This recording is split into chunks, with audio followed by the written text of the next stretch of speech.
Alhamdulillah bi ni'matihi tatimmu shalihat wa bi rahmatihi tatanazzalul khairat wal barakat. Wassalatu wassalam ala sayyidis sadat qudwatil qadat Muhammad ibn Abdullah khairi makhluqin fil ardi was samawat wa ala alihi wa sahbihi haqqa qadrihi wa miqdarihi al-miqat.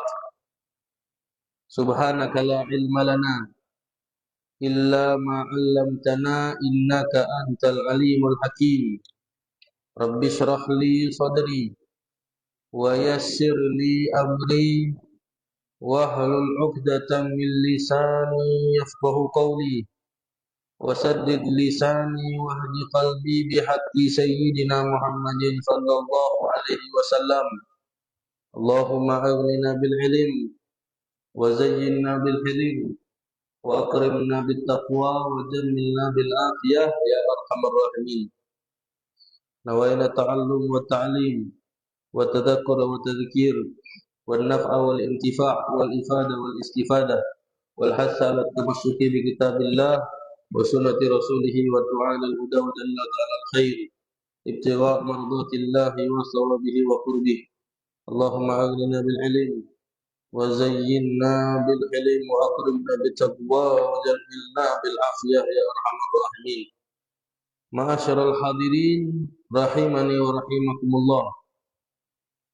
Segala puji dan syukur senantiasa kita hadirkan kehadirat Allah Subhanahu wa taala.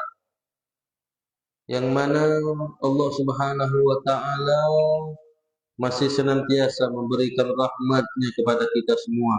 Masih senantiasa memberikan hidayah-Nya kepada kita semua. Masih senantiasa memberikan taufik-Nya kepada kita semua, sehingga kita masih tergolong orang-orang yang meninggalkan segala sesuatu yang dilarang oleh Allah Subhanahu wa taala, dan secara bersamaan di saat yang bersamaan Allah Subhanahu wa taala juga masih perkenankan untuk kita menghadiri kajian ilmu yang dimana ilmu tersebut adalah ilmunya baginda Nabi besar Muhammad sallallahu alaihi wasallam. Oleh karena itu senantiasa kita sanjung sajikan kepada Nabi Muhammad SAW salawat-salawat kita kepada beliau. Karena dengan salawat inilah menjadi satu tanda bahwasanya umat tersebut mengaku dia tidak dekat kepada Rasulullah, tetapi ingin menjadi umat yang dekat dengannya Nabi Muhammad SAW.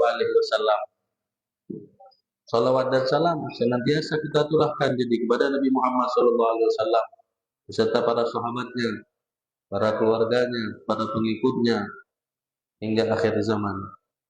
Ma'asyiral hadirin rahimani wa rahimakumullah. Kembali kita melanjutkan kajian fikih kita dalam kitab Nailur Raja, syarah daripada Safinatul Najah. Pada pertemuan terakhir kita telah membahas waktu-waktu salat, mulai dari subuh, zuhur, asar, maghrib dan isya. Nah, kemudian pada malam hari ini kita akan melanjutkan pada fasl selanjutnya, yaitu apa? Faslun tuhramu as-salatu allati laisa laha sababun mutaqaddimun wala muqarinun fi khamsati awqat. Penjelasan yang akan dijelaskan pada malam hari ini adalah apa? Penjelasan tentang ada beberapa waktu di dalam sehari itu yang Allah Subhanahu wa taala larang hambanya untuk melaksanakan sholat pada waktu tersebut. Tentunya bukan setiap sholat yang dilarang, tetapi akan disebutkan sholat apa sih yang dilarang, masa sih ada sholat yang dilarang, ada. Pada waktu kapan sih ada waktunya. Di sini disebutkan bahwasannya apa? Kita akan perincikan dulu pembagian tentang sholat itu sendiri. Jadi Pak, sholat itu ada yang memiliki sebab, ada yang tidak memiliki sebab. Saya kasih gambaran dulu yang pertama. Ada orang yang melaksanakan sholat tanpa sebab sama sekali, dia pengen melaksanakan sholat. Maka itu apa? Contohnya adalah sholat sunnah mutlak. Yang dimana apa sholat sunnah mutlak ini tidak dibatasi dengan jumlah harokat sama sekali. Kalau kita pengen sholat duha kan, sholat sunnah duha, batasannya 8 rakaat atau 12 rakaat. Kalau kita pengen sholat witir, laksanakan 3 rakaat atau paling banyaknya 11 rakaat. Kan begitu. Kalau kita sholat apa contohnya? Sholat qobliyah zuhur. Sholat sebelum zuhur itu. Atau sholat sunnah ba'diyah zuhur. Maka apa? Bisa kita laksanakan 2 rakaat, paling banyaknya 4 rakaat. Namun ada yang namanya sholat sunnah mutlak. Sholat sunnah mutlak ini apa? Mutlak itu secara bahasa Arab apa? Terbebas. Kata mutlak itu sendiri apa? Dalam bahasa Arab artinya terbebas. Terbebas daripada apa? Terbebas daripada waktu, terbebas daripada jumlah rakaat. Dalam artian kalau ada seorang hamba, contoh, dia sudah laksanakan semua sholat sunnah, sholat duha pagi dia laksanakan, sholat qobliyah, sholat ba'diyah dia laksanakan, sholat witir di malam hari dia laksanakan. Namun kecintaannya terhadap sholat masih menginginkan, menyebabkan dia apa? Menginginkan untuk terus nambah lagi sholatnya. Boleh apa enggak? Nah, boleh. Apa solusinya? Sholat sunnah mutlak namanya. Apa sholat sunnah mutlak itu? Sholat sunnah cuma niat sholat sunnah aja, enggak niat sunnah karena ini karena itu, enggak. Sholat sunnah saja. Nah ini kapan boleh dilaksanakan? Kapanpun, pagi monggo, siang monggo, malam monggo. Berapa rakaat? 10 rakaat monggo, 100 rakaat monggo, 1000 rakaat pun kalau sanggup, fadhol, silahkan. Ini namanya sholat sunnah mutlak. Nah, sholat sunnah mutlak ini termasuk daripada apa? Bagian sholat yang pertama. Apa? Sholat yang tidak memiliki sebab. Loh, kalau ada sholat yang tidak memiliki sebab, berarti ada sholat yang memiliki sebab dong? Ada. Sholat yang memiliki sebab. Apa? Rata-rata sholat itu memiliki sebab semua. Contohnya gambaran gini. Kalau kita mau sholat zuhur, tentunya apa? Sebabnya harus ada dulu. Apa?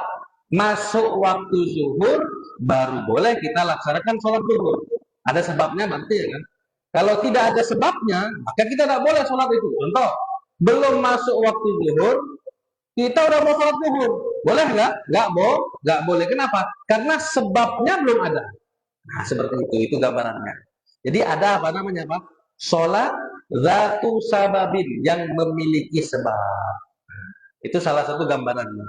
Nah, sholat yang memiliki sebab ini, Pak, Bu, terbagi lagi.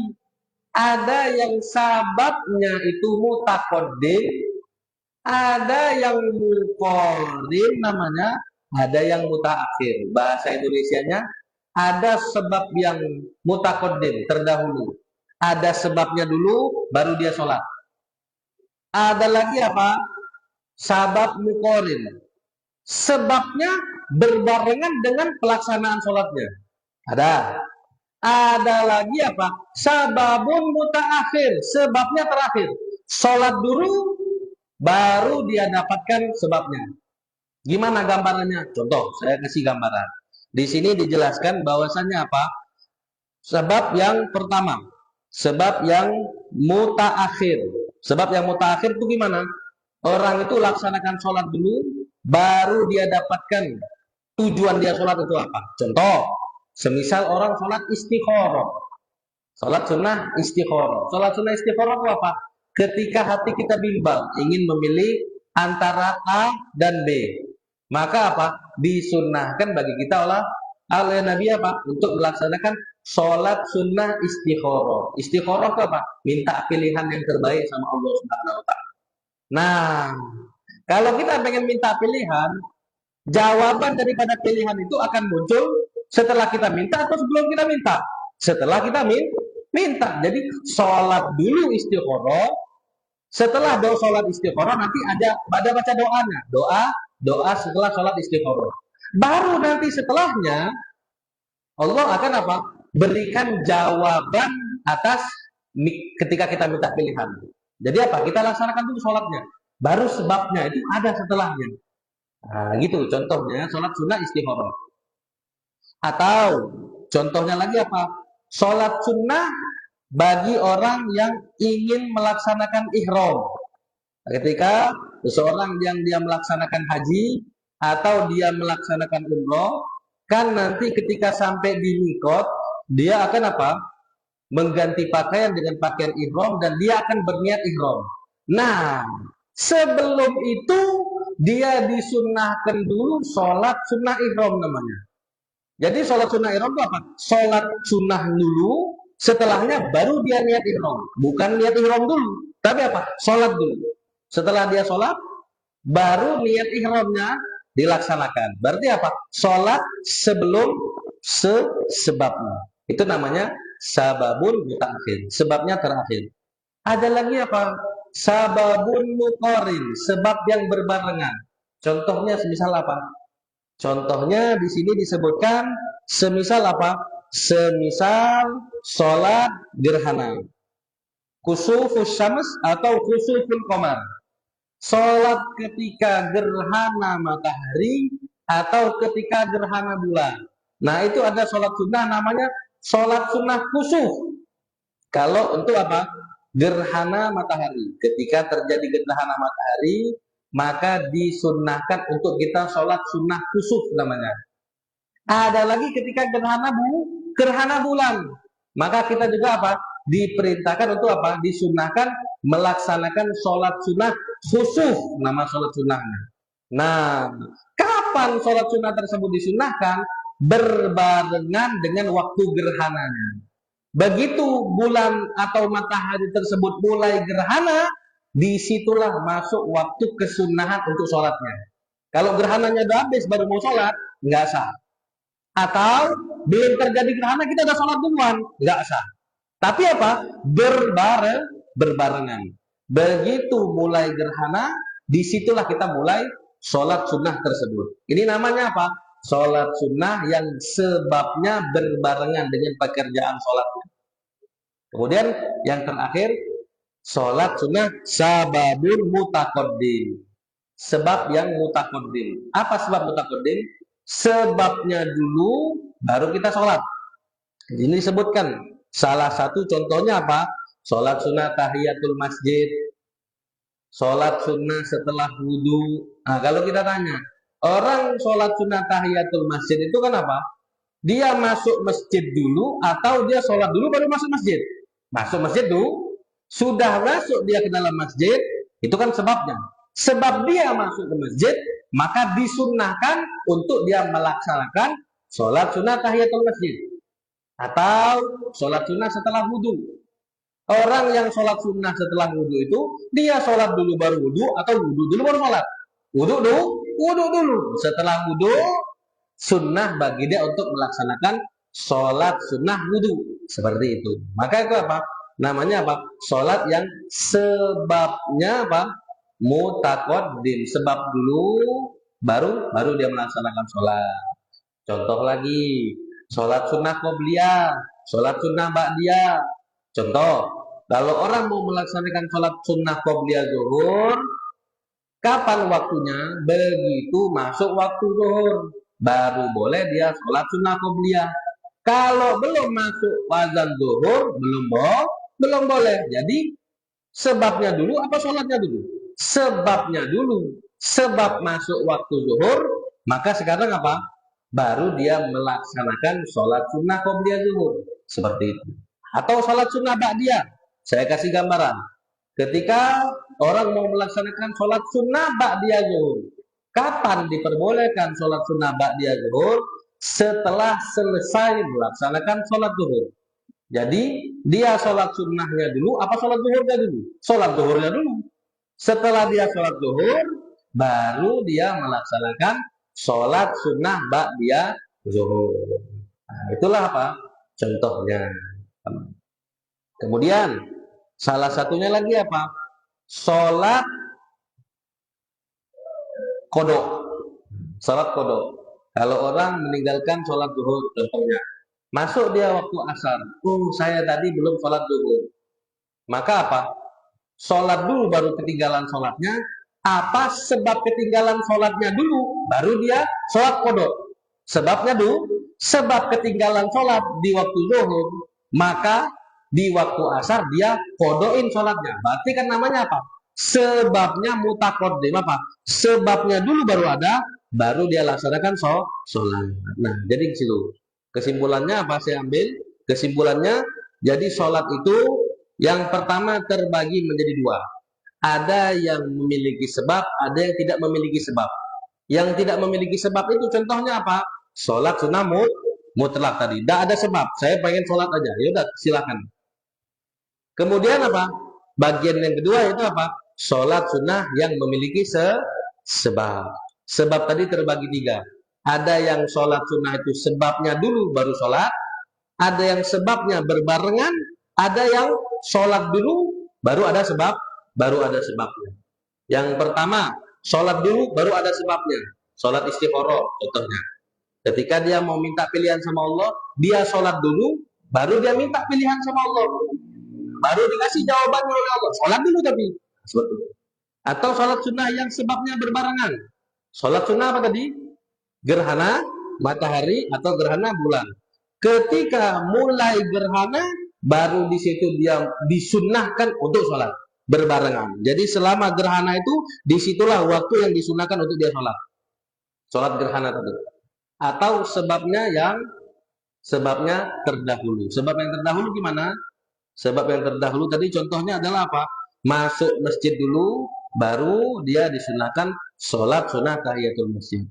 Atau dia melaksanakan wudhu dulu, baru sekarang disunahkan untuk dia melaksanakan sholat sunnah wudhu. Seperti itu, salah satu gambarannya. Nah, fungsinya untuk saya jelaskan dulu kenapa? Berkaitan dengan apa sekarang? Berkaitan dengan penjelasan yang akan saya bahas. Yaitu apa? Ada beberapa waktu di dalam satu hari, satu malam yang Allah Subhanahu wa Ta'ala larang hambanya untuk melaksanakan sholat. Tentunya ada beberapa waktu, nggak setiap waktu. Kalau setiap waktu berarti kita nggak sholat lah, dilarang terus. Enggak. Ada beberapa waktu saja. Kemudian apakah semua sholat? Nggak semua sholat yang dilarang. Ada beberapa sholat yang dilarang pada waktu tertentu. Yang pertama sekarang disebutkan apa? Waktunya dulu. Ada berapa?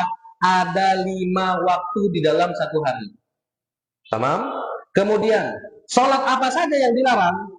Segini. Allati laisa la sababun mutaqaddim wala muqarrir. Yang dilarang apa?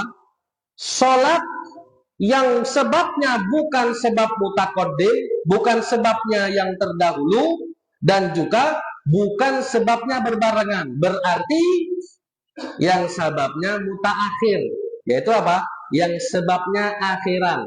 Satu. Yang dilarang berarti apa? Yang orang melaksanakan sholat dulu baru sebabnya setelahnya baru muncul. Berarti apa tadi contohnya? Istikharah sama sholat sunnah ihram. Satu. Kemudian sebab yang apa? Sholat yang apa? Tanpa ada sebab sama sekali. Berarti apa? Sholat sunnah mutlak. Jadi hanya itu saja. Selebihnya maka apa? Tidak ada kaitan sama sekali di dalam bab yang akan kita jelaskan. Dalam artian apa? Selebihnya berarti apa? Sebab yang mutaqaddim, yaitu sebab yang sebabnya dulu baru sholat, semisal sholat tahiyatul masjid, semisal sholat sunnah wudu, semisal sholat qada, atau sebab yang muqarrin, yang berbarengan, gerhana matahari atau gerhana bulan, maka apa? Tidak ada waktu yang dilarang sama sekali. Silahkan 24 jam, tafadhol. Karena apa? Yang dilarang hanya apa? Sholat yang tidak memiliki sebab, yaitu apa? Sholat sunnah mutlak. Satu. Kemudian sholat sunnah yang sebabnya mutaakhir, yaitu apa? Yang sebabnya di akhir. Sholat dulu, baru sebabnya dilaksanakan. Yaitu apa? Semisal sholat sunnah ihram. Dia sholat dulu, baru dia niat ihram. Nah, seperti itu. Ada berapa waktunya? Ada 5 waktu. Yang pertama, inda tulu'i syamsi hatta tartafi'a qadra rumhin. Ketika terbitnya matahari, sampai kapan? sampai matahari tersebut terangkat sekiranya seukuran satu tombak. Sekiranya seukuran satu tombak. Nah, sekiranya seukuran satu tombak itu gimana? Jadi gini, orang dulu belum ada jam. Jadi kalau ngitung waktu itu betul-betul dilihat mataharinya. Matahari ini terangkat berapa? Oh, setinggi sekian. Oh, udah masuk waktu zuhur. Oh, begini, udah masuk waktu asar. Oh, terbenam, masuk waktu maghrib. Misal yang kita jelaskan pada pertemuan sebelumnya. Nah, di sini juga sama. Yaitu apa? Ketika matahari terbit, mulai dari terbit matahari sampai kapan? Sampai matahari itu sekiranya terangkat berapa? Setinggi satu tombak. Nah, kemudian kan kalau kita di zaman sekarang ini satu tombak itu berapa pula tingginya? Cemana pula cara ngitung mataharinya tuh? Nah, dibuat gampang sama ulama. Apa yang dibuat gampang sama ulama? Gini, kalau kita lihat di kalender atau bukan di kalender, apa di jadwal sholat, ya, jadwal sholat. Kita akan dapati apa? Ada waktu imsak, ada waktu subuh. Setelahnya kan ada waktu syuruk ya. Syuruk itu kan terbitnya matahari. Nah, waktu terbit matahari itu berapa? Contoh, terbit matahari jam 6 pas, anggap aja, anggap. Maka apa? Ulama menyimpulkan, tingginya matahari mulai dari terbit sampai satu tombak itu berapa? Dijelaskan bahwasanya sekitar 15 sampai 16 menit. Jadi mulai dari waktu syuruk, kita lihat tuh, oh syuruk jam berapa? 6, jam 6 pas. Berarti sampai jam 6 lewat 16 menit, nah selama waktu itulah dilarang untuk melaksanakan sholat-sholat yang kita sebutkan tadi. Bukan semua sholat ya. Ya kalau contohnya, anggap subuhnya kesiangan, wah pas bangun di jam-jam yang diharamkan. Sholat apa enggak? Tetap sholat. Kenapa? Bukan yang dilarang. Tapi apa? Kalau contohnya saya mau sholat sunnah mutlak 10 rakaat, tapi pas kali di waktu yang diharamkan. Ini yang enggak mau, ini yang enggak diperbolehkan. Nah, seperti itu. Jadi apa? Mulai dari yang terbit matahari sampai kapan? 16 menit setelah terbit matahari. Selama itu jangan melaksanakan sholat yang dilarang ini. Sama. Kemudian yang kedua, wa indal istiwa. Ketika matahari pas sekali berada di tengah-tengah. Ketika kapan? Ketika mau masuk waktu zuhur. Kan kita bilang kemarin, masuk waktu zuhur itu kapan sih? Zawalus syamsi. Tergelincirnya matahari daripada batasan yang di tengah-tengah kali. Pas. Jadi dalam arti apa? Hanya sekitaran 1 menit mungkin. 1 menit sebelum azan zuhur. 1 menit sebelum azan zuhur, jangan melaksanakan sholat itu. Sholat-sholat yang dilarang tadi diharamkan untuk dilaksanakan. Apa? Sekitar 1 atau 2 menit sebelum azan zuhur. Jangan sholat sunnah mutlak. Kalau kita lagi ihram, jangan sholat sunnah ihram. Sedikit saja cuma yang dilarang itu. Selebihnya, oh tafadhol. Mau sholat apa? Sholat kodok, subuh yang belum dikodok, atau asar kemarin belum dikodok, silahkan. Sholat duha, oh selagi belum adzan zuhur, masih boleh nggak saya sholat duha? Boleh, nggak jadi masalah. Kenapa? Itu bukan sholat yang dilarang. Kemudian di situ dijelaskan, fi ghairi yaumil jum'ah.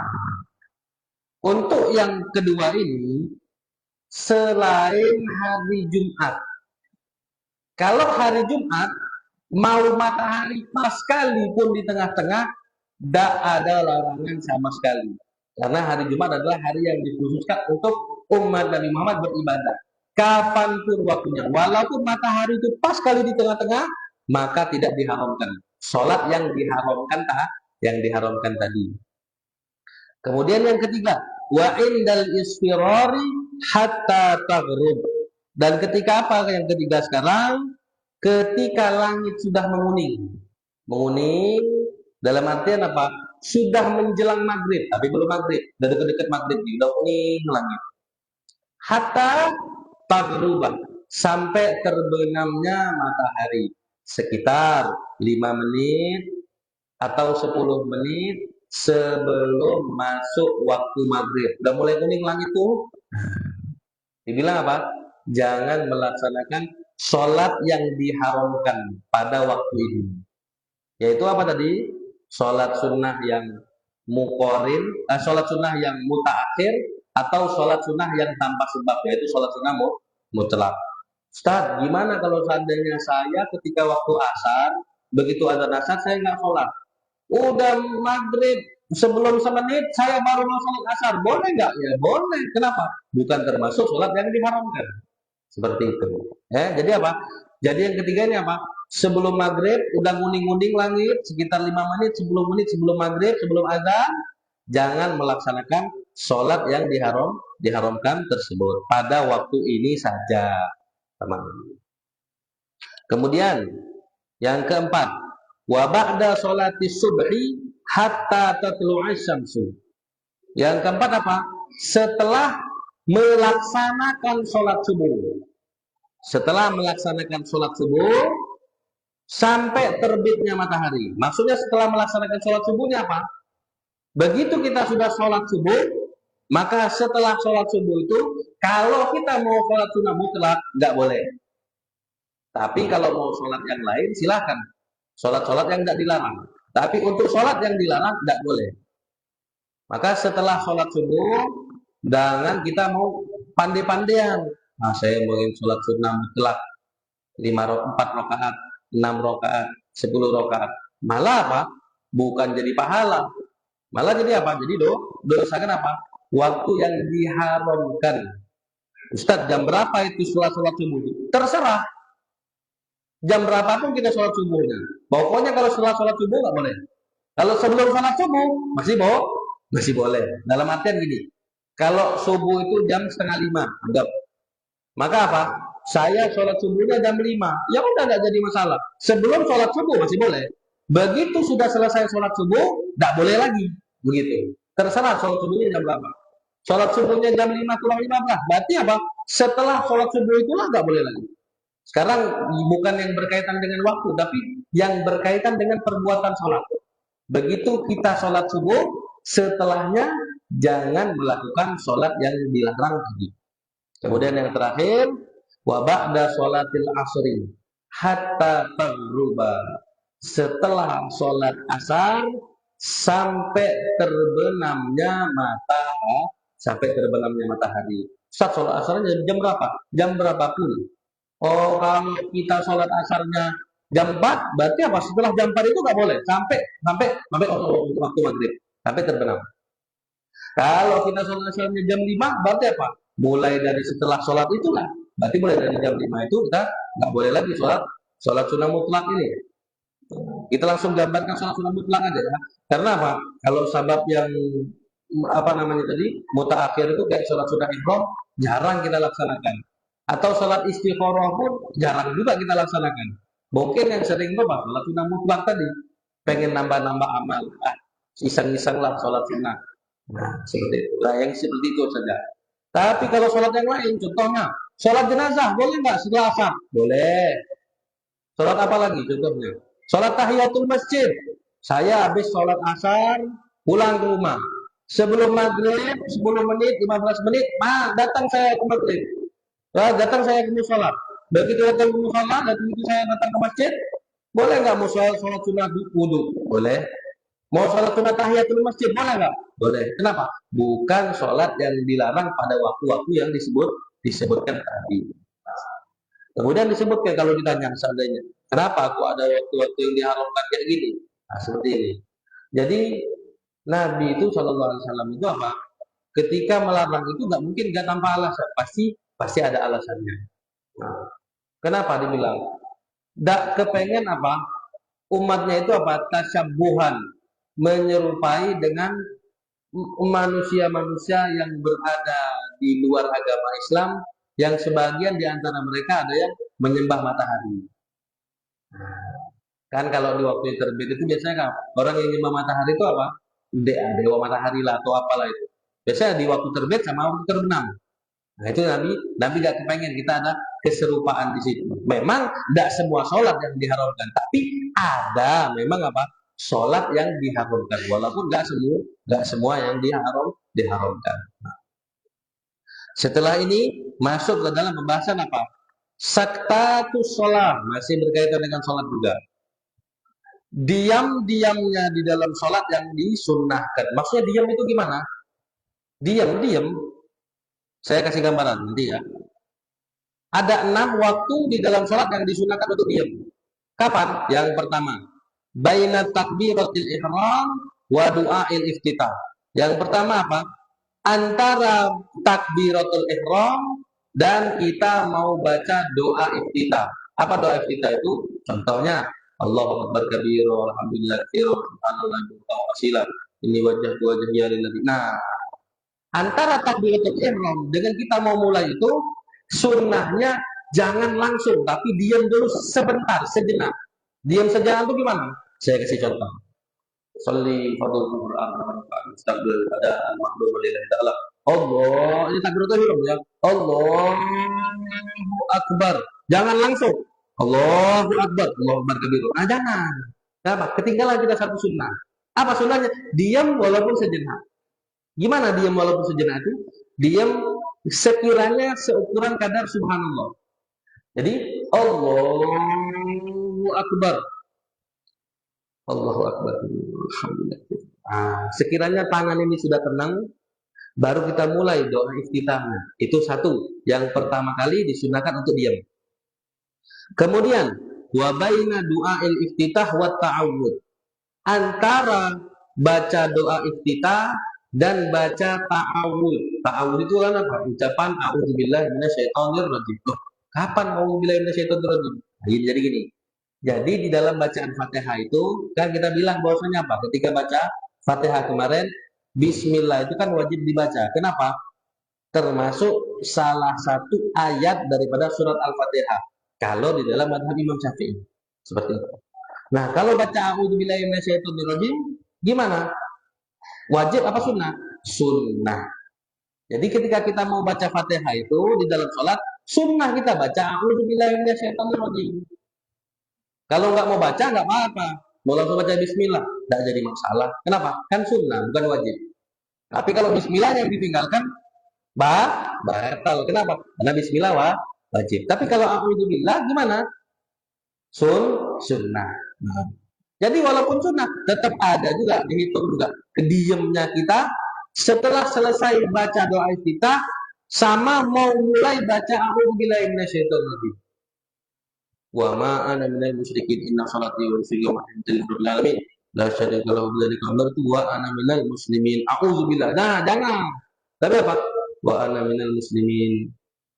A'udzubillahi minasyaitonir rajim. Diam sejenak. Satu sunnah lagi kita dapat. Kemudian setelahnya apa? Wa bainal Fatihati wa ta'awud. Diam lagi sunnah kapan? Setelah baca ta'awud mau menuju baca Fatihah. Kan tadi dibilang apa? Disunnahkan membaca a'udzubillahi minasyaitonir rajim sebelum masuk bacaan Fatihah. Berarti gimana? Gini. A'udzubillahi minasyaitonir rajim. Bismillahirrahmanirrahim. Baru mulai. Jangan disambung. A'udzubillahi minasyaitonir rajim. Bismillahirrahmanirrahim. Alhamdulillahirabbil alamin. Ketinggalan satu sunnah kita. Tapi kalau kita diam sejenak dapat satu sunnah. A'udzubillahi minasyaitonir rajim. Bismillahirrahmanirrahim. Alhamdulillah. Jadi apa? Antara bacaan ta'awud dan bacaan Fatihah. Yaitu apa berarti? Ayat pertama Fatihah. Bismillahirrahmanirrahim. Jadi setelah baca a'udzubillahi minasyaitonir rajim, diam sejenak, baru mulai baca Bismillahirrahmanirrahim. Yaitu apa? Ayat pertama daripada surat Al-Fatihah. Kemudian, wa baina akhiril Fatihati wa amin. Antara bacaan akhir ayat daripada surat Al-Fatihah sama kita mengucapkan kalimat amin. Nah, jadi sunnah untuk diam. Jadi kan kadang kita kan dapetin apa? Imam baru, amin langsung. Kadang belum selesai lagi imamnya, udah amin duluan. Jangan, kenapa? Hilang kita kesunahannya. Kesunahannya gimana? Diam sejen. Ghairil maghdubi alaihim waladdallin. Amin. Sudah untuk diam sejenak. Kemudian setelahnya wa baina amin wasurah. Antara kalimat amin Sama kita mau membaca surat. Kan setelah sholat, setelah bacaan Fatihah kan disunnahkan kita baca surat-surat atau ayat-ayat yang ada di dalam Al-Quran. Jadi begitu amin, jangan langsung mulai surat. Tapi apa? Diam dulu sejenak. Ini bagi kita apa? Yang sholat sendiri contohnya. Ghairil maghdubi alaihim waladdallin.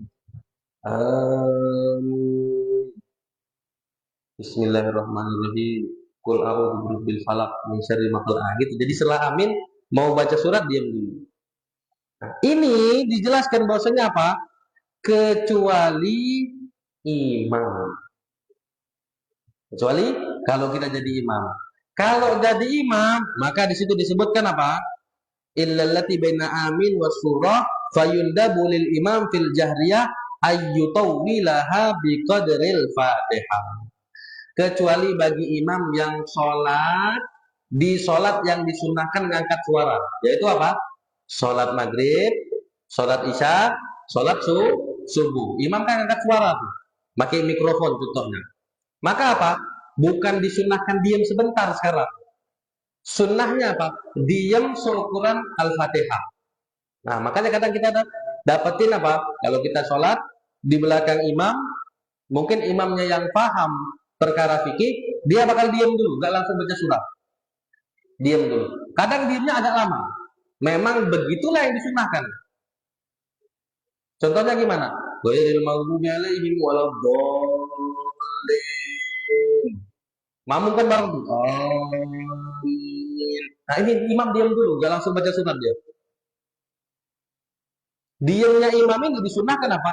Sekiranya, kira-kira aja, nggak perlu sampai dihitung kali, nggak. Kira-kira sekadar surat Al-Fatihah. Sekadar surat Al-Fatihah. Kira-kira lah berapa. Baru setelah itu imam mulai baca suratnya. Nah itu kenapa? Gini, jadi gini. Jadi kesunahan bagi makmum itu apa? Mendengarkan bacaannya imam secara sepenuhnya. Makanya kalau kita sholat jamaah, ketika imam baca Fatihah, kita sunahnya diam, bukan kita ngikut baca Fatihah. Walaupun kalau saya langsung baca Fatihah, kenapa Ustaz? Masalah nggak? Nggak masalah. Batal nggak sholat saya? Nggak batal. Imam baca Fatihah, saya mau ikut baca Fatihah juga. Nggak apa-apa, nggak apa-apa. Tapi makruh.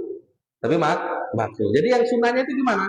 Selesaikan imam Fatihah, amin. Baru makmum baca Fatihah. Jadi selama imam baca Fatihah itu apa? Disunnahkan untuk dengerin bacaannya imam. Nah, makmum itu ternyata apa? Bukan disunnahkan dengan bacaan Fatihah saja, bahkan disunnahkan mendengarkan bacaan suratnya imam. Makanya antara imam baca Fatihah ketika selesai mau baca surat itu jangan langsung baca surat. Kalau langsung baca surat, makmum bingung. Ini saya wajib baca Fatihah sekarang. Tapi kalau saya baca Fatihah, saya nggak dapat kesempatan dengar bacaan suratnya imam. Nah, kalau imamnya ngerti, maka diam dulu dia. Kasih kesempatan makmum baca Fatihah. Sekiranya udah selesai, baru baca surat. Jadi apa? Ketika imam mulai baca surat, si makmum tadi apa? Sudah selesai baca Fatihah. Dengar lagi dia ayat yang dibaca oleh imam. Itulah afdolnya seperti itu. Tapi kalau contohnya ya tergantung kondisi. Kalau kita lagi keburu-buru ya jangan juga. Akhirnya apa? Ketinggalan rombongan contohnya, atau kita dikejar sama waktu, takut telat kerja, takut telat sekolah contohnya, tidak masalah. Kan ini sunnah, bukan mesti kali. Tapi kalau memang ada waktu, laksanakan seperti ini. Kenapa? Jangan sampai kita apa? Menganggap sunnah itu adalah cuma sunnah sah. Jangan sampai seperti itu. Itu kecuali imam. Jadi kalau makmum gimana? Makmum tetap seukuran kadar subhanallah atau afwan, minta maaf. Bukan makmum, tapi apa? Orang yang sholat sendirian atau yang kalau seandainya berjamaah, tapi apa? Di waktu yang tidak disunahkan ngangkat suara si imam. Sholat zuhur, sholat asar, kan itu kan bacanya masing-masing. Imam baca sendiri, makmum baca sendiri. Maka diamnya apa? Tetap kayak asal. Sekiranya apa? Seukuran kalimat subhanallah seperti itu. Nah, kemudian sedikit lagi. Selanjutnya, al-arkan allati talzamu fiha at-tuma'ninatu arba'atun. Ar-ruku' wal i'tidal was sujudu wal julusu baina sajdatain. Wa tuma'ninatu hiya sukunun ba'da harakatin bihaitsu yastaqirru kullu udwin mahallahu biqadri subhanallah. Nah, di antara rukun-rukun yang kita sebutkan kemarin, yang ada 17, ada beberapa rukun yang diwajibkan tumaknina. Sebenarnya kemarin kan sudah disebutkan di dalam rukun, tapi di sini diulang kembali supaya apa? Lebih menekankan lagi, jangan sampai lah nggak ada tumakninahnya di dalam beberapa rukun yang akan disebutkan. Kenapa? Kalau sampai tidak ada tumakninahnya, maka tidak sah sholatnya. Yang pertama, ruku. Ruku kita nggak mau baca apa-apa pun nggak jadi masalah, karena bacaan di dalam ruku itu sunnah. Yang wajib perbuatan rukunya, nundukkan badan tuh sampai ruku, itu satu, itu wajibnya. Kemudian apa cuma itu aja yang wajib? Enggak. Tapi apa? Wajib juga tumakninahnya. Makanya kemarin tumakninah itu masuk dalam rukun. Jadi nggak ada istilahnya tuh orang tuh kadang sholat sunnah atau anggaplah sholat taraweh biasanya kan, sholat taraweh yang 20 rakaat atau 11 rakaat. 5 menit selesai, 11 menit selesai. Dari mana sholatnya mau sah? Kenapa? Tidak ada tumakninahnya. Ustadz kan cuma sholat sunnah. Lah iya, memang yang wajib aja, yang wajib tumakninah. Sholat sunnah pun tetap wajib juga tumakninah ketika ruku. Jadi nggak bisa tuh ruku, baru ruku, sallallahu alaihi wasallam langsung. Ini enggak sah sholatnya. Tapi apa?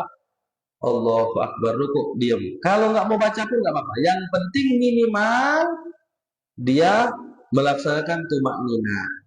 Nah, di sini dijelaskan apa sih maknanya tumakninah? Sukunun ba'da harokatin, tenangnya anggota badan setelah terjadinya pergerakan. Nah, kita kan dari berdiri, kan mau ruku itu kan bergerak dulu.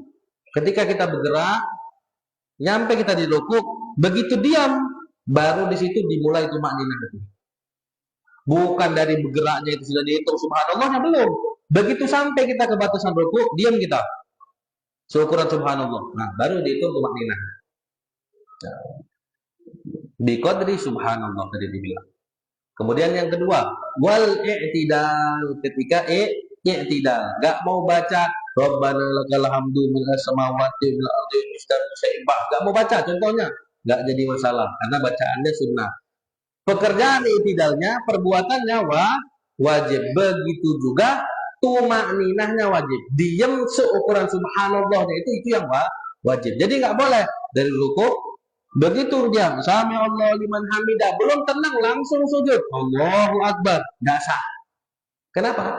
Memang dia sudah i'tidal tapi belum tumakninah. Jadi jangan dianggap i'tidalnya saja yang wajib, tumakninahnya juga wajib. Kemudian wasujudu, sujud. Ketika sujud, kadang kan ada orang apa? Kalau mau sujud itu mau ngapa? Saking sholatnya mau cepat-cepat kali, atau kepalanya nggak tahan, pusing aku kalau sujud. Sujud asal nempel aja sedikit, udah langsung dia duduk. Nah ini enggak, hati-hati. Kenapa? Kalau tidak ada tumakninah seukuran subhanallah, tidak sah. Seperti itu. Kemudian yang terakhir, wal julusu baina sajdatain, dan duduk di antara dua sujud. Kan sujud itu setiap satu rakaatnya 2 kali. Sujud, kemudian kan duduk. Nah, itu namanya duduk di antara dua sujud. Yang biasa kita baca, Rabbi ghfirli warhamni wajburni warfa'ni warzuqni wahdini wa'afini wa'afani. Akan bacaannya sunnah. Kalaulah, ini dibilang apa? Kalaulah kita seandainya nggak kita baca yang sunnah tersebut, maka apa? Minimal-minimalnya duduk diam seukuran subhanallah, baru lanjutkan lagi rukun selanjutnya, yaitu apa? Sujud yang kedua. Ustadz, kalau seandainya saya baca bacaan yang biasanya disunnahkan itu gimana? Apa perlu diam lagi? Ya nggak perlu. Diam itu kan apa? Bagi orang yang nggak mau baca bacaan itu loh, nggak mau baca bacaan, ya udahlah, minimal diam seukuran seperti ini. Tapi kalau dia baca, ya lebih-lebih lagi dong waktunya berarti. Subhana rabbil azim bihamdi, ketika rukuk Subhana rabbil azim bihamdi, subhana rabbil azim bihamdi, subhana rabbil azim bihamdi. Itu kan sudah termasuk apa? Baca ya kan? Perlu nggak saya diam lagi? Nggak perlu. Dengan ketika dia baca kan badannya sudah diam, sudah termasuk, sudah termasuk. Itidal juga.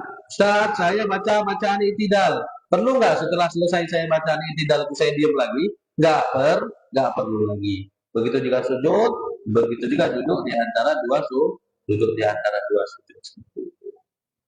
Ya, jadi ada beberapa keadaan yang di situ perlu diperhatikan di dalam sholat kita. Nah, hadirin begini, saya ingin membawakan sedikit perkataan ulama. Kadang kita begini ya, kita belajar fikih nih.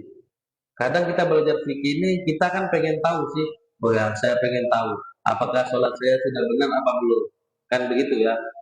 Kalau kita belajar fikih sholat kan kita pengennya apa? Saya pengen koreksi ya, sholat saya sudah benar atau belum.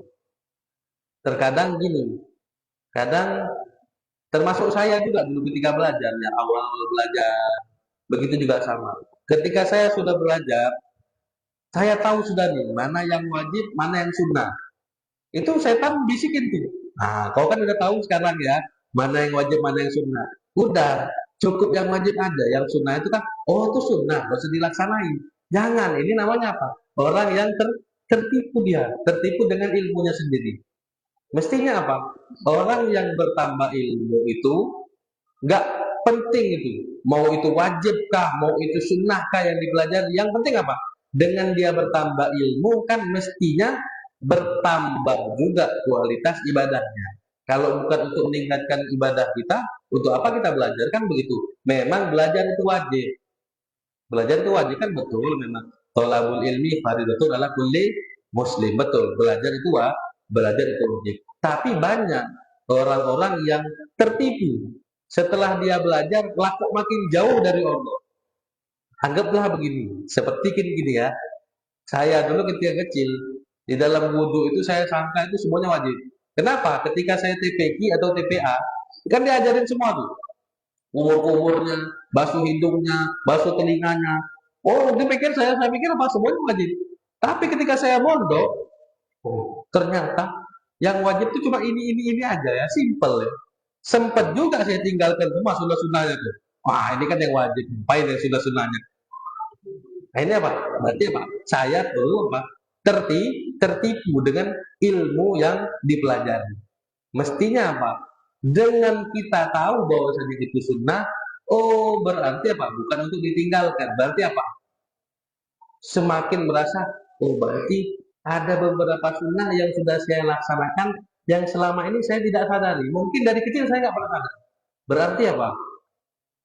Ternyata saya selama ini sudah berusaha mendekat ya ke Rasulullah ya. Kan orang itu dekat sama Rasulullah seberapa dekatnya, seberapa banyak dia melaksanakan sunnahnya Rasulullah. Kalau yang wajib semua orang bisa buat, tapi kan yang sunnah kan orang-orang pilihan yang mau melaksanakan yang sunnah. Nah, ini kan banyak kan kita dengar dia Pak, bahas yang sunnah-sunnah aja. Bukan cuma untuk sekedar kita tahu, tapi apa? Untuk kita laksanakan. Jadi begini, ada perkataan ulama.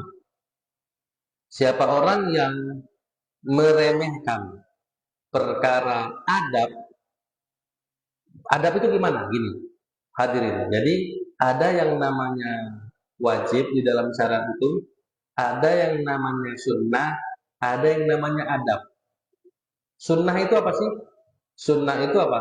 Yang dilaksanakan Rasulullah SAW yang mesti kita contoh ya. Walaupun Rasulullah itu apa?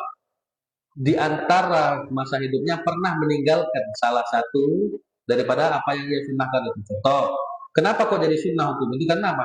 Semasa hidup Rasulullah enggak mesti Rasulullah itu senantiasa laksanakan gitu. Pernah meninggalkan juga walaupun sekali. Kenapa? Kalau Rasulullah laksanakan terus, takutnya jadi wajib. Makanya pernah Rasulullah tinggalkan. Seperti itu. Nah, perkara yang sunnah ini kenapa kok ada? Kan nggak mungkin kalau nggak ada sebabnya. Karena sebabnya itulah tadi. Sebabnya apa? Untuk mengukur kadar ketekatan seorang umat kepada Nabi Muhammad. Itu namanya sunnah. Contohnya apa? Mau sholat, sunnahnya pakai siwak, sunnahnya baca ta'awud, sunnahnya lagi baca iqomah. Itu namanya sunnah. berkaitan dengan ibadah. Ada yang namanya adab hadirin. Adab itu apa? Adab itu apa? Perkara yang dicontohkan oleh Nabi SAW, baik itu berupa ibadah ataupun adat. Ibadah itu gimana? Adab ketika kita mau ibadah. Contoh, saya kasih contoh. Orang kalau melaksanakan sholat, dia pakai pakaian model gimana pun sah atau tidak sah selagi nutup aurat sah. Tapi kan ada yang namanya adab. Adab itu apa? Memakai pakaian yang sopan, pakai pakaian yang bukan sekedar menutup aurat saja. Kalau nutup aurat kan dari pusat sampai lutut aja udah selesai kan. Sholat kita sah nggak? Sholatnya sah. Tapi kalau ditanya adabnya ada nggak? Kurang adabnya. Seperti itu. Saya kasih satu gambaran. Itu adab di dalam ibadah. Atau adab di dalam keseharian. Adat. Adat itu apa bahasa Arab, bahasa Indonesianya? Keseharian kita sehari-hari. Contoh, manusia itu kan makan, minum, masuk kamar mandi, buang air kecil, minta maaf. Kemudian apa lagi? Tidur, bercumbu rayu dengan istri contohnya. Nah, itu kan namanya apa? Kebiasaan manusia yang dilaksanakan sehari-hari. Nah, itu pun juga diajarkan oleh Nabi apa? Cemana kita menjalani itu? Memang hukumnya masuk rumah apa? Mubah, bukan sunnah. Keluar rumah apa? Mubah. Masuk kamar mandi apa? Mubah. Keluar kamar mandi mubah. Tapi Nabi ajarkan adab-adabnya. Supaya apa? Supaya yang mubah itu jadi nilai pahala. Contohnya apa? Kalau mau masuk masjid, sunnah pakai kaki kanan. Keluar masjid, sunnah kaki kiri. Masuk kamar mandi, sunnah kaki kiri, keluar kaki kanan. Kemudian diajarkan lagi, kalau masuk kamar mandi, pakai sendal. Kemudian sunnah lagi apa? Kalau masuk kamar mandi, tutup kepala. Jadi apa? Masuk kamar mandinya kita bernilai pahala. Tidur contohnya. Nah, tidur kan mau baring, mau telungkup, mau tiarap, mau dia telentang, bebas. Mau ngadep mana pun suka hati. Namanya tidur. Apa hukumnya? Mubah-mubah saja. Tapi ada apa? Ada adab yang diajarkan oleh Rasulullah ketika orang mau tidur. Contohnya apa? Tidur, ngadep kanan. Kanannya pun kalau bisa ngadep kiblat. Mau tidur, baca doa dulu. Tidur dalam keadaan wudhu. Baca subhanallah 33 kali. Alhamdulillah 33 kali. Allahu Akbar 34 kali. Baca ayat kursi. Nah, begitu juga bangun tidur. Baca doa. Alhamdulillah ahyana ba'dama. Atau doa apapun yang kita hafal. Alhamdulillah aja udah cukup. Yang penting ada doa. Itu diajarkan oleh Nabi Sallallahu Alaihi Wasallam. Jadi apa? Bukan hanya perkara ibadah aja. Perkara keseharian kita pun diajarkan. Minta maaf. Sampai perkara di kamar mandi pun Nabi ajarkan. Kan begitu ya. Ketika kita belajar toharoh mana, gimana sih caranya minta maaf buang air? Cara duduk buang air diajarin. Cara cebok, istinja kemarin sudah lewat kita diajari sama Rasulullah. Nah itu apa? Itu kan adat keseharian. Tapi apa? Kalau kita ikutkan adabnya Rasulullah, maka bernilai pahala di sisi Allah Subhanahu wa Ta'ala. Nah, ini ada satu perkataan ulama yang berkaitan dengan itu. Siapa orang yang meremehkan adab, ala cuma adab, enggak, bukan sunnah juga. Udah cuma adab aja. Siapa orang yang hari ini dia meremehkan adab, maka dia akan diberikan hukuman oleh Allah ke depannya, lama-lama dia bakal ngeremehin perkara yang sunnah. Siapa orang yang meremehkan yang sunnah, Allah yang akan kasih dia hukuman. Apa hukumannya? Kedepannya di masa yang akan datang, dia akan dijadikan apa? Orang yang berani meremehkan perkara yang wajib. Nah ini yang kita takut. Kan begitu ya. Man tahawana bil adab uqiba bihirmani sunan.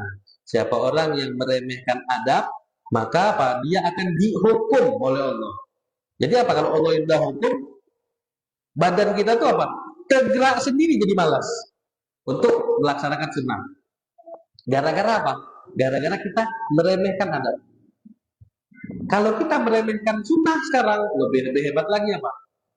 Lama-lama iman makin turun, makin bundar, lama-lama jadi orang yang meremehkan perkara yang wajib. Nauzubillah, summa nauzubillah. Ala kulli hal, pelan-pelan ya, nggak mesti kita ini laku jadi orang yang 100% seperti itu, enggak. Saya tadi dengar Sayyidil Habib Ahmad bin Jindan. Nah, beliau ini adiknya Habib Jindan ya, kalau nanti biasa lihat di Instagram kan ada inspirasi banget orangnya, apa namanya, memberikan inspirasi kalau kita lihat, kalau kita buka YouTube buka dari Ahmad Jindan. Tadi sore itu beliau apa di pondoknya ngadakan apa, ngadakan acara kumpul-kumpul sama apa, sama preman-preman, bukan sama preman, siapa, sama orang yang mau tobat.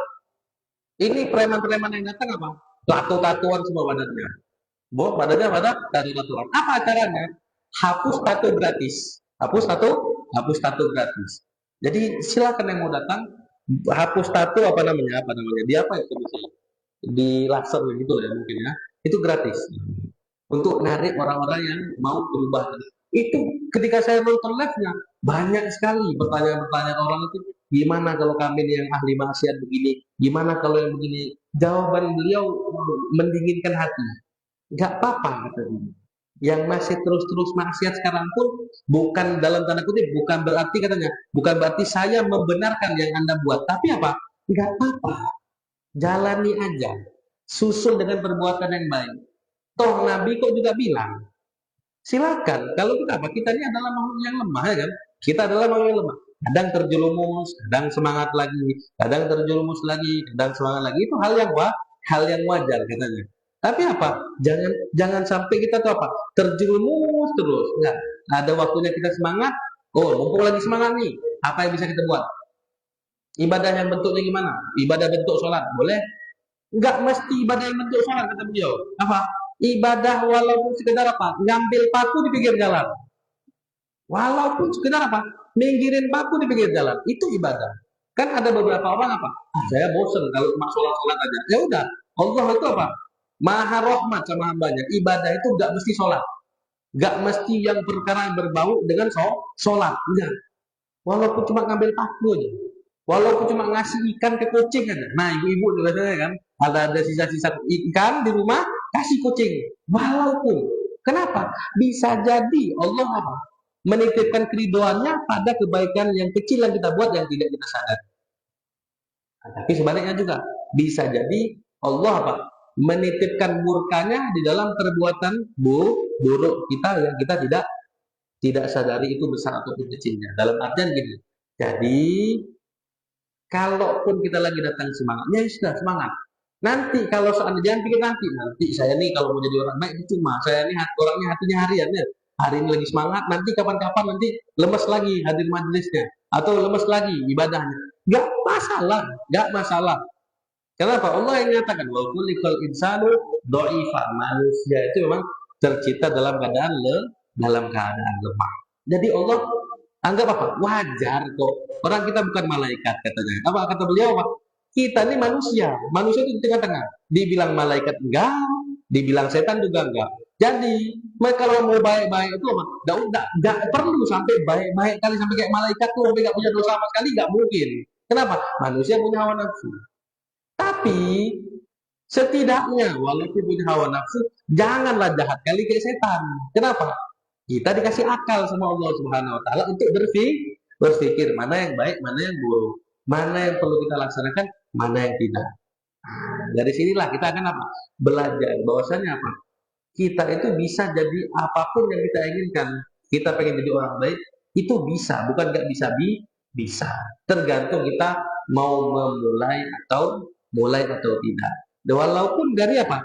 Dari sekedar perkara sunnah yang kecil yang kita bahas tadi, bisa jadi Allah tambahkan semangat ibadah kita di dalam ibadah-ibadah yang lain. Jangan kita anggap malah ini sunnah cuma sekedar diem aja, ngapain? Gak perlu diem pun saya enggak. Tapi laksanakan walaupun cuma satu sunnah yang kecil yang kita cuma diem antara Fatihah sama Amin contohnya. Cuma diem antara Amin sama baca surat. Laksanakan. Bisa jadi Allah apa? Letakkan keridoan pada satu sunnah yang kecil yang kita laksanakan. Ya. Khairul umur adwamu, kata Nabi. Sebaik-baiknya perkara itu bukan yang paling banyak ibadahnya, bukan yang paling banyak rakaat sholatnya, bukan yang paling banyak sunnah yang dia laksanakan. Enggak. Meski satu sunnah yang dia tambahkan di dalam harinya, satu sunnah aja. Tapi dawam. Tapi apa? Dawam, istiqomah. Udah mulai itu sudah, jangan pernah tinggalin lagi. Nanti udah sebulan, 2 bulan, tambah lagi sunnah yang baru lagi. Udah 3 bulan, tambah lagi sunnah lagi. Saya pengen nambah lagi lah ibadah sunnah saya. Tambah sedikit-sedikit. Yang penting istiqomah. Wallahu a'lam bishawab. Subhanakallahumma bihamdika asyhadu an la ilaha illa anta astaghfiruka wa atubu ilaik. Insyaallah pada pertemuan selanjutnya kita akan membahas tentang sujud sahwi. Insyaallah. Tafadhol, mungkin ada di antara bapak-bapak, abang-abang, ibu-ibu yang mau bertanya. Tafadhol, dipersilahkan.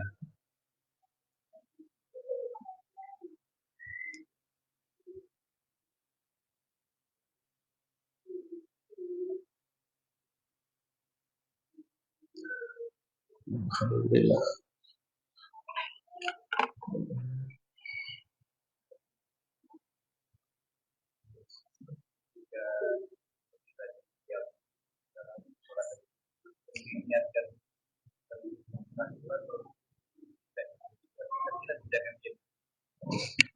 Bismillahirrahmanirrahim. Pertanyaan dari Ustaz Agung tadi.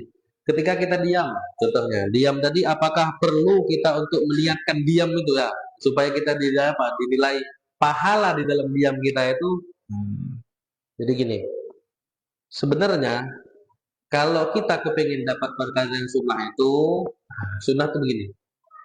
Perkara yang sunnah itu sebenarnya kita itu tidak butuh niat untuk melaksanakan hal-hal yang misalnya itu. Contoh ketika saya diam setelah baca Fatihah, tapi saya nggak niat diam itu untuk menjalankan sunnah. Apakah saya dapat kesunahannya? Tetap dapat. Tapi kalau orang yang melaksanakan diamnya itu karena ingat, oh sekarang waktunya diam yang disunnahkan, dapat 2 pahalanya. Tapi kalau dia nggak ingat pun, ya udah selama ini saya kebiasaannya diam. Tapi saya nggak tahu itu kalau itu sunnah. Apakah saya tetap dapat pahalanya? Walaupun saya nggak sadar kalau itu sunnah, tetap dapat. Tapi bagi orang yang sadar, berarti apa? Dia dapat 2. Makanya pentingnya apa? Kita belajar itu supaya kita tahu mana sih yang sunnah, mana yang nggak disunnahkan. Kenapa? Terkadang di dalam perkara yang sunnah itu sudah banyak yang kita laksanakan sehari-hari yang kita nggak sadari, yang kita nggak sadari. Pikir saya cuma kayak ginilah kebiasaannya. Dari dulu saya diajarkan gini. Oh ternyata sunnah. Contoh gini, satu gambaran kecil, gambar. Kita makan, orang tua kita ngajar kita makan tangan kanan atau tangan kiri? Tangan kanan. Nggak ada orang tua kita. Nah, kau kalau makan tangan kiri ya, makan tangan kiri dimarahin mungkin kita orang tua. Jangan kotor, itu buat kamar mandi kan begitu. Buat megang-megang hal-hal yang kotor. Kalau makan tangan kanan. Ternyata yang kita pakai tangan kanan itu mulai dari lahir kita, dari kecil kita pakai tangan kanan. Secara tidak langsung apa? Kita telah menjalankan sunnahnya Nabi Shallallahu Alaihi Wasallam yang tidak kita sadari. Dapat tidak kita pahala? Sebanyak kita pernah makan pakai tangan kanan itu, kita dapat pahalanya. Pahala apa? Sunnah memakan dengan tangan kanan. Nabi makan tangan kanan.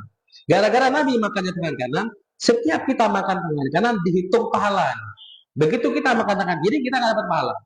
Begitu kita makan tangan, kita dapat pahala. Oh, saya dulu nggak tahu kalau itu sunnah. Apakah selama dulu ini saya nggak dapat pahala? Dapat. Tapi ketika saya tahu, oh ternyata sunnah Nabi. Maka apa? Dapat 2 pahalanya. 1, pahala karena saya makan tangan. Yang kedua, pahala apa? Karena saya bahagia. Ini sunnahnya Nabi. Karena saya senang jalankan ini. Ini sunnahnya Nabi Shallallahu Alaihi Wasallam. Nah, contoh lagi. Kalau kita naik kereta orang biasa dari kiri apa dari kanan? Biasanya dari kiri. Apa dari kanan biasanya? Dari kiri. Ngangkat kaki kanan, naikkan ke keretanya kan. Ternyata secara tidak langsung mulai dari pertama kali kita naik itu kita sudah mendapatkan sunnah. Kenapa? Nabi kalau mau naik ke tunggangannya, walaupun bentuknya belum Supra, belum Jupiter, ya kan? Tunggangannya lah keledai, unta. Itu dari kiri, naiknya kaki kanan. Secara langsung kita telah mendapatkan sunnah. Udah berapa tahun kita naik kereta? Alhamdulillah. Itulah apa? Rahmatnya Allah tuh luas banget sih sebenarnya untuk umat Nabi Muhammad SAW. Sekarang kita udah tahu itu sunnah, lebih-lebih lagi. Nanti apa? Ketika kita mau naik itu bukan cuma sekedar naik aja, tapi apa? Saya senang. Kenapa? Walaupun bukan keledai yang saya naikin, bukan unta, tapi setidaknya apa? Ada keserupaan antara saya dengan Nabi saya, yaitu Nabi Muhammad Sallallahu Alaihi Wasallam. Seperti itu. Bahkan nih gini, yang lebih hebat lagi. Kita kerja ya sehari-hari. Kita kerja sehari-hari. Ngapain sih kita kerja? Kasih nafkah untuk istri dan anak. Yang kita sangka selama ini apa? Kerja itu kewajiban ya kan? Cuma sekedar lah wajib. Kalau saya nggak kerja, saya nggak ngasih makan anak istri saya. Kalau saya ngasih makan, berarti apa? Kalau saya kerja, berarti apa? Saya bisa ngasih makan. Padahal di balik kita kerja itu, kalau kita tahu ya, pentingnya kita tahu. Kalau kita tahu kerja itu juga apa? Bernilai ibadah di sisi Allah Subhanahu wa Ta'ala. Kalau niat kita untuk memenuhi nafkah istri dan anak. Tapi kalau kita nggak niat untuk memenuhi nafkah istri dan anak, untuk apa kita kerja?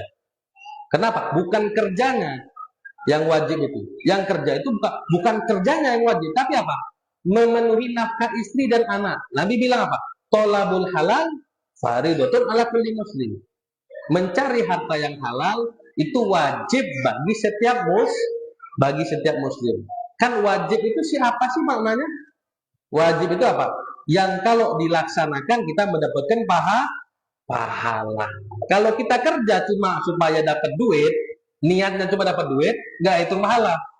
Tapi kalau kita kerja, niatnya apa? Memenuhi nafkah istri dan anak, capeklah kita dari jam 7 pagi sampai jam 5 sore. Ada yang kerja sampai jam 10 malam. Itu dihitung ibadah oleh Allah Subhanahu wa Ta'ala. Itu tadi. Jadi banyak ya ibadah-ibadah yang Allah apa? Sisipkan di dalam kehidupan kita sehari-hari. Jadi memang betul ibadah itu nggak apa? Nggak mesti berbentuk sholat, nggak mesti berbentuk sedekah. Tapi tadi ada ibadah itu yang menghasilkan pahala saja, dapat pahala kan dapat. Tapi nambah nggak kualitas ibadah kita di sisi Allah? Kedekatan kita kepada Allah nambah nggak? Cuma kalau dengan kita kerja aja kurang. Dengan apa kita mendekatkan diri pada Allah? Dengan sholat. Oke, tadi seperti itu. Nah, setelah kita tahu sekarang, saya kerja ini ternyata apa?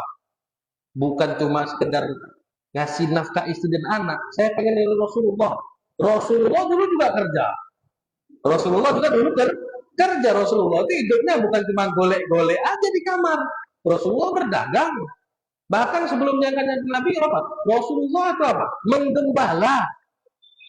Saya kerja apa? Bukan cuma pengen nafkah istri anak aja yang saya penuhi, apa? Saya kepengen niru Rasulullah SAW. Lebih-lebih lagi pahalanya. Nah, seperti itu. Jadi pandai-pandai ya. Kalau kita mau melakukan sesuatu, pandai-pandai di dalam niat. Kadang kalau kita tidak niatkan, ada beberapa perkara yang memang tetap Allah kasih pahalanya. Tapi tidak sebanyak pahala yang Allah berikan bagi apa? Orang yang melakukan sesuatu disertai dengan niat. Wallahu a'lam bishawab.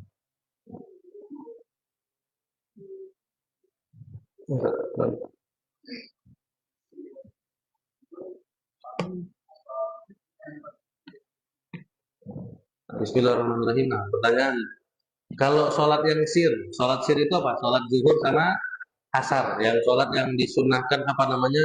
Untuk imam itu nggak ngangkat suara. Dari zuhur, asar. Nah, apakah tetap disunahkan makmum baca doa iftitah atau tidak? Begini. Jadi kembalinya kepada apa? Kembali kepada pembahasan kita yang sebelumnya. Yang waktu itu pernah kita jelaskan. Makmum itu kalau dia tahu dia bakal sempat baca Fatihah di rakaatnya imam yang pertama. Contoh kita datang nih, imam sudah sholat. Datang kita agak telat sedikit. Ketika kita datang telat, kita harus bisa apa? Perkirakan. Ini telatnya saya ini sudah lama apa baru telatnya? Kalau masih baru telatnya, maka apa? Saya baca doa iftitah sekarang. Saya sunahkan baca doa iftitah. Sekiranya apa? Sangkaan. Ini kalau saya baca doa iftitah, saya tetap sempat baca Fatihah sebelum imam ruku. Nah, itu silahkan. Tetap disunahkan. Tapi kalau kita memang tahu datangnya telat kali, udah deket-deket imam ruku nih, baru datang kita. Maka apa? Jangan baca doa iftitah, tapi langsung baca Fatihahnya. Kenapa? Karena memang sudah tidak disunahkan lagi. Kenapa kok tidak disunahkan? Karena apa? Ada perkara yang lebih wajib lagi untuk kita kejar. Apa? Mendapatkan satu rakaat dengan imam. Tandanya kita dapat satu rakaat. Tidak apa? Sempat nggak kita ikut rukuknya imam? Kalau kita sempat ikut rukuknya imam, tandanya apa? Kita dapat satu rakaat walaupun telat. Tapi kalau kita nggak dapat satu rakaat, nggak dapat rukuknya imam, kita nggak dapat satu rakaat, nggak dapat satu rakaat. Jadi kita tergantung. Kalau kita memang sholatnya memang contoh dari awal saya berbarengan. Begitu komat saya udah di masjid, imam sholat zuhur, saya sholat zuhur juga. Sunnah nggak bagi saya baca doa kita? Tetap disunahkan. Kenapa? Waktunya panjang. Saya telat sedikit aja, tetap disunahkan baca doa kita, tetap disunahkan. Tapi kalau telatnya sudah agak lama dan sekiranya kalau saya baca iftitah nih, kemudian saya baca Fatihah, Fatihahnya tidak selesai, imam dah rukuk duluan. Berarti apa? Jangan baca doa iftitah sekarang, tidak disunahkan. Melainkan apa? Langsung baca Fatihah. Begitu jadi gambarannya. Jadi kalau kita dapetin contoh imam nih dari tadi nih udah agak telatnya nih. Saya langsung datang ketika itu takbir langsung Allahu Akbar. Jangan baca apa namanya doa iftitahnya apa? Langsung. Bahkan ta'awudz jangan baca. Tidak disunahkan lagi ta'awudz. Langsung apa? Bismillahirrahmanirrahim. Alhamdulillahirabbil. Itu bagi yang telat. Kalau dari yang awal datang ya tetap disunahkan. Iftitahnya disunahkan, baca ta'awudznya disunahkan, baru baca Fatihah. Allahu a'lam bishawab.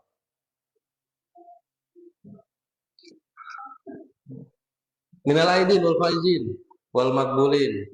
Mohon maaf lahir dan batin. Kemarin belum sempat jumpa sama semuanya, Bapak Ibu semua. Minal aidin wal faizin. Oh ya, ada yang tanya. Oh ya.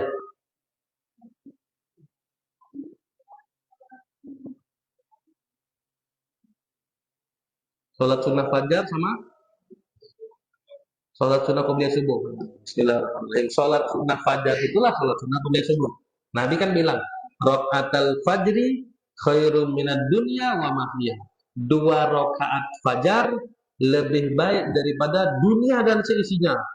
Nah, 2 rakaat fajar yang disebut Nabi itu apa? Itulah salat sunnah qobliyah subuh. Jadi kalau kita sholat, kalau gitu niat sholatnya gimana? Bebas.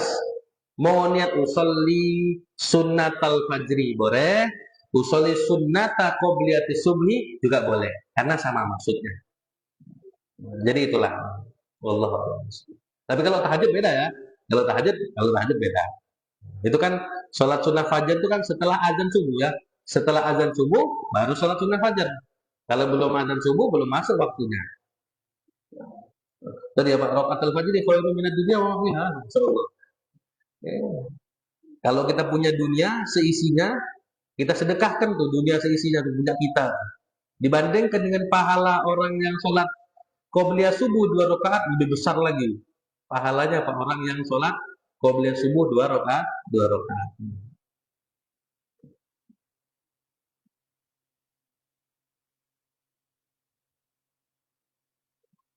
Ada lagi? Kalau tidak ada kita tutup kajian malam hari ini. Insya Allah kita akan lanjutkan pada pekan selanjutnya. Subhanakallahumma bihamdika asyhadu an la ilaha illa anta astaghfiruka wa atubu ilaik. Amin. Astaghfirullahaladzim. A'udzubillahi minasyaitonir rajim. Bismillahirrahmanirrahim. Alhamdulillahirabbil alamin. Allahumma shalli wa sallim ala sayyidina Muhammadin sahibil busyra salatan tubasyshiruna biha wa ahlana wa auladana wa jami'a masyayikhina wa muallimina wa talabatana wa talibatina min yawmina hadha ila yaumil akhirah.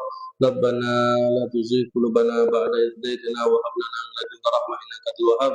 Rabbana atina min ladunka rahmatan wa hayyi' lana min amrina rashada.